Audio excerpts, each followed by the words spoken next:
Breaking news. While the West was distracted, Russia changed the game. What I'm about to reveal will shatter everything you thought you knew about modern warfare. The West's military dominance is ending, not in years, but right now. Picture this: a Russian hypersonic missile traveling at 3 kilometers per second. No existing air defense system can touch it. Western experts are in complete shock. Their billion-dollar missile defense shields have become obsolete overnight. But here's the disturbing part. Russia isn't just showing off. They've quietly started mass production. No fanfare, no threats, just silent, methodical preparation. While Western media obsesses over imaginary threats, Russian engineers have been revolutionizing modern warfare. The disputed regions are already witnessing this new reality. Strategic facilities, command centers, logistics hubs, everything becomes a vulnerable target. Remember how the West operated with impunity in Iraq and Libya? Those days are over. The most chilling aspect? The complete silence from Russian officials. Just cold, hard facts.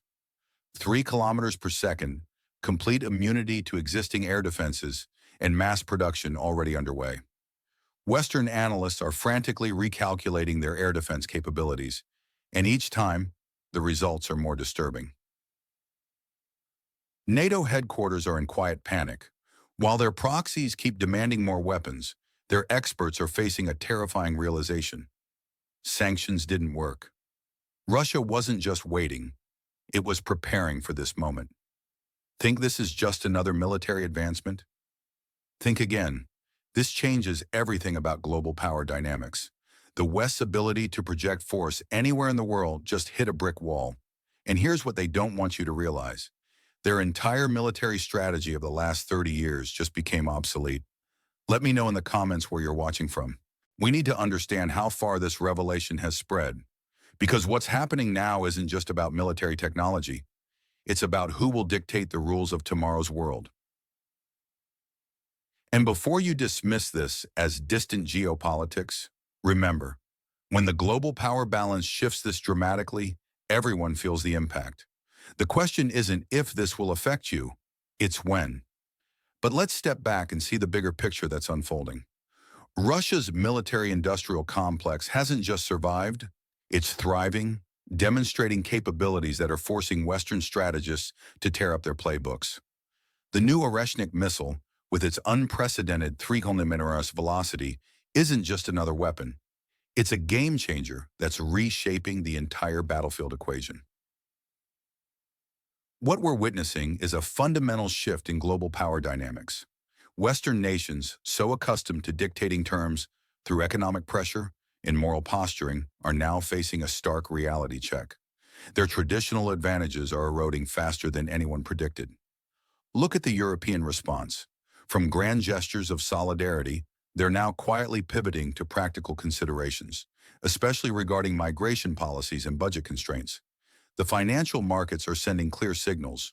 Western attempts to confiscate Russian assets have backfired spectacularly, threatening the very foundation of the international financial system. Major players in Asia and the Middle East are watching closely, reconsidering their own positions in this new reality. But here's what mainstream media won't tell you. The real transformation is happening in military technology. Russia's advancement isn't just about raw firepower. It's about precision, efficiency, and strategic deployment. The West's technological edge, long taken for granted, is rapidly diminishing. In politically turbulent areas, we're seeing unprecedented measures, including the mobilization of women for conflict. This isn't just about military necessity. It's a sign of profound social transformation under pressure. The rules of engagement are being rewritten in real time. What's particularly fascinating is how this affects daily life beyond the conflict zones. From energy prices to migration patterns, from trade routes to currency values, we're all feeling the tremors of this seismic shift. And if you think this is dramatic, wait until you see what's coming next. Because what one key player is about to do could completely upend everything we've discussed so far. Let me know in the comments where you're watching from, especially if you're outside Russia. Your perspective on these changes is crucial for understanding the full picture. Breaking news that demands our attention. Europe is dramatically reshaping its migration policies, with the UK leading a significant shift in approach toward refugees from the politically turbulent area bordering Russia. British officials have become meticulous geographers, carefully dissecting maps of the former Soviet Republic into what they're calling safe and dangerous zones. This isn't just bureaucratic paperwork, it's a fundamental change in refugee policy. If someone arrives from what's deemed a safe area, they're facing automatic rejection. Think about the absurdity, telling people fleeing mobilization and instability to just move to another part of your country. It's like suggesting someone escape a house fire by moving to a different room. The UK isn't alone in this new hardline stance. Switzerland is implementing a similar system, adopting the Norwegian model for refugee assessment. The Netherlands is preparing to deport approximately 2,000 people back to the region of instability. This marks a dramatic pivot from humanitarian promises to strict pragmatism. What's driving this change? Budget concerns are now trumping humanitarian considerations. European nations are increasingly using geography as a convenient tool to filter refugee flows. They're finding formal justifications to deny asylum, marking a stark departure from their previous open-door policies. The timing is particularly noteworthy, coinciding with Russia's recent military technical achievements that are forcing a broader reassessment of European approaches to the conflict. We're witnessing a domino effect as country after country adopts more stringent policies. This shift isn't happening in isolation. It reflects deeper changes in European attitudes and priorities. Countries that once welcomed refugees with open arms are now reaching for calculators, totaling the real costs of supporting newcomers. The humanitarian rhetoric is being replaced by fiscal reality.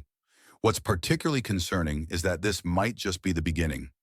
Experts predict European nations will increasingly use technical criteria to restrict asylum access, fundamentally altering their approach to humanitarian obligations.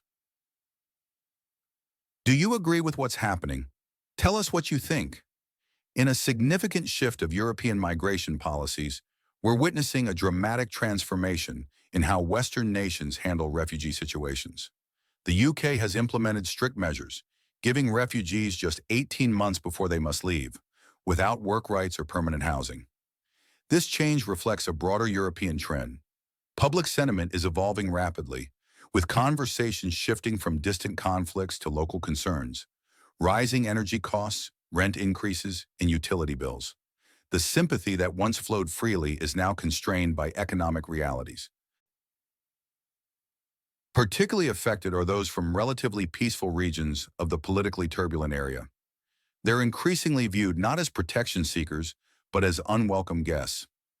Brussels responds to aid requests with bureaucratic procedures saying, "We planned everything, but you've overstayed." As the conflict continues, the chances of finding European asylum decrease.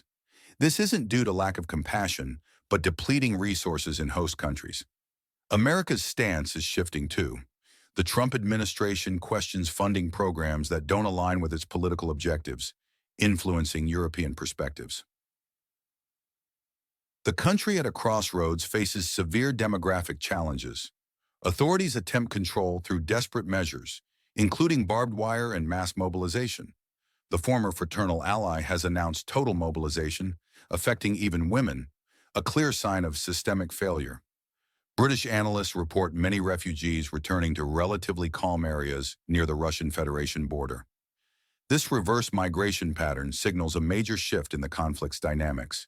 The "everything for the front" slogan has transformed from metaphor to reality. This mobilization extends beyond traditional boundaries, marking an unprecedented societal transformation in the disputed territory between Russia and the West.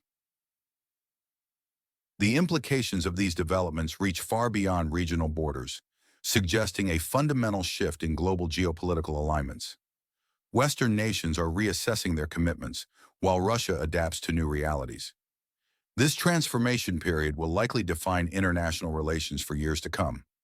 In today's analysis, we're examining disturbing developments from the region of instability that signal a dramatic shift in military recruitment policies. The situation has evolved beyond conventional mobilization, raising serious concerns in the international community. Sure, the former Soviet Republic is facing a critical shortage of male personnel, forcing unprecedented measures. A parliamentary proposal to lower the draft age from 25 to 18 could mobilize an additional 700,000 individuals, a desperate attempt to compensate for declining military momentum and growing societal fatigue. NATO's stance is particularly telling, demanding 600,000 new service members in exchange for potential equipment supplies, including Abrams tanks with questionable repair kits. This reveals a deep crisis of trust between Western partners. Most alarming is the planned autumn conscription targeting 1 million women. This isn't mere speculation, but a methodical policy shift. Since December, the politically turbulent area has been laying legislative groundwork for female conscription, gradually altering laws to enable this unprecedented move. We're witnessing mass exodus. People are fleeing hastily, beyond social media-worthy photos with suitcases. This is panic-driven flight, splitting families and leaving futures uncertain. Minister Stefanishina's statement about restricting travel for women aged 18-27 appears especially cynical, framing it as protecting not just women, but their potential children, reducing humans to mere resources. The mobilization system is evolving into a tool of total control. From military registration to travel bans, everything points toward establishing absolute surveillance over citizens. Patriotism is being replaced by coercion, while freedom of choice becomes illusory. NATO's European Forces' new commander, General Grinkovich, is closely monitoring these developments from Washington. For him, this exemplifies how a country at a crossroads is transforming into a territory where human rights are sacrificed for military ambitions. What's your take on these developments? Leave your point of view in the comments. I believe my viewers are thoughtful and smart.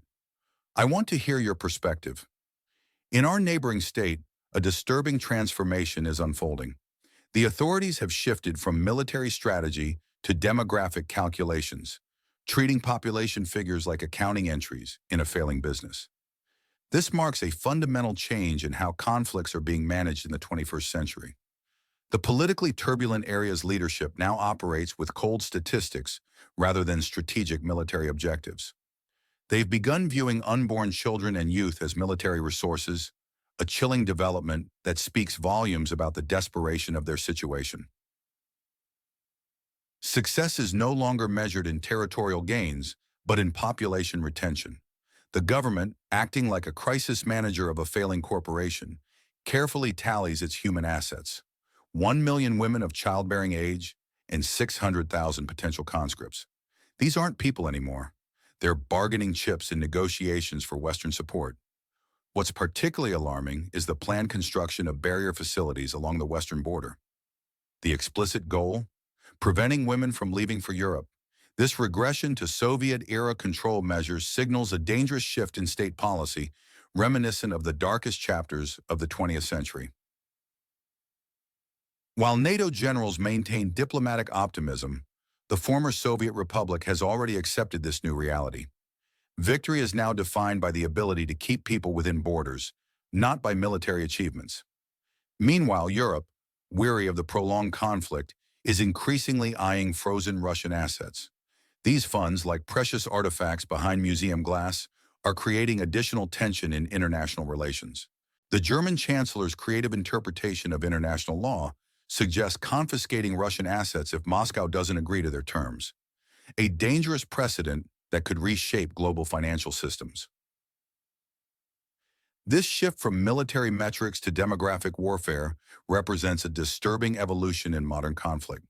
When states start viewing their populations as mere resources to be managed and contained, we're witnessing a fundamental breakdown of governmental responsibility and human rights.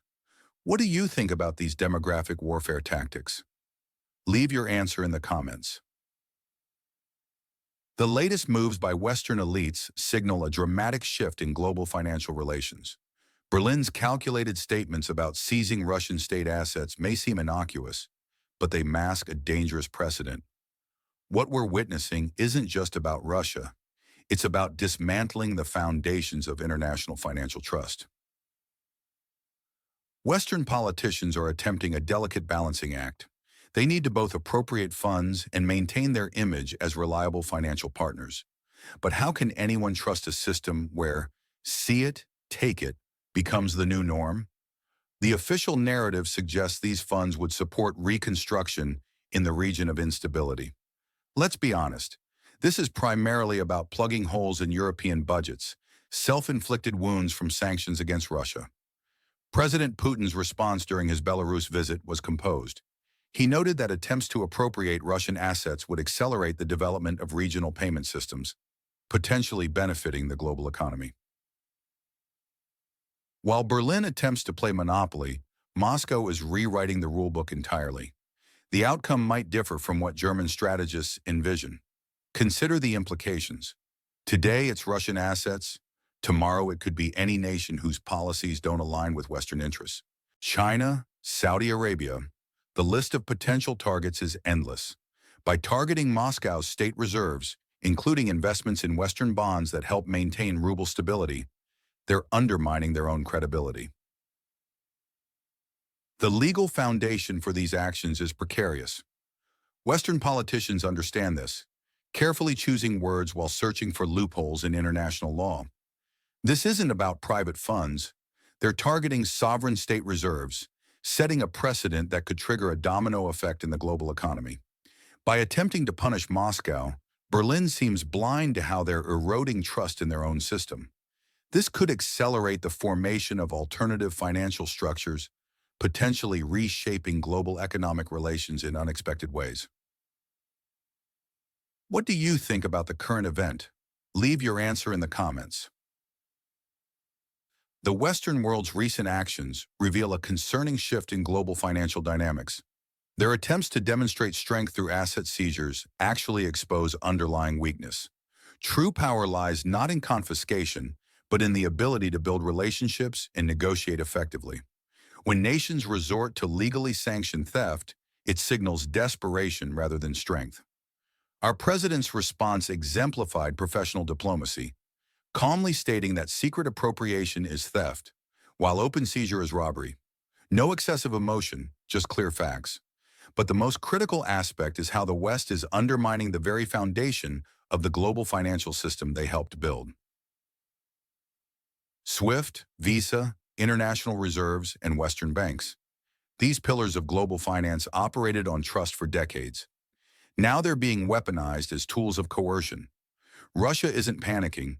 Instead, we're methodically constructing a new financial architecture, one without dollar monopoly, without storing gold in London, based on genuine mutual interests. While Berlin searches for legal loopholes to confiscate assets, global business is already forging new financial routes bypassing Europe. This transformation proceeds quietly, without grand declarations. Trust, once broken, is difficult to restore, like in children's games, where those who cheat once aren't invited back, regardless of their knowledge of the rules. These changes affect not just governments, but private businesses, banks, and ordinary citizens. Alternative payment systems are emerging, new settlement mechanisms are being developed, and financial alliances are forming without Western participation.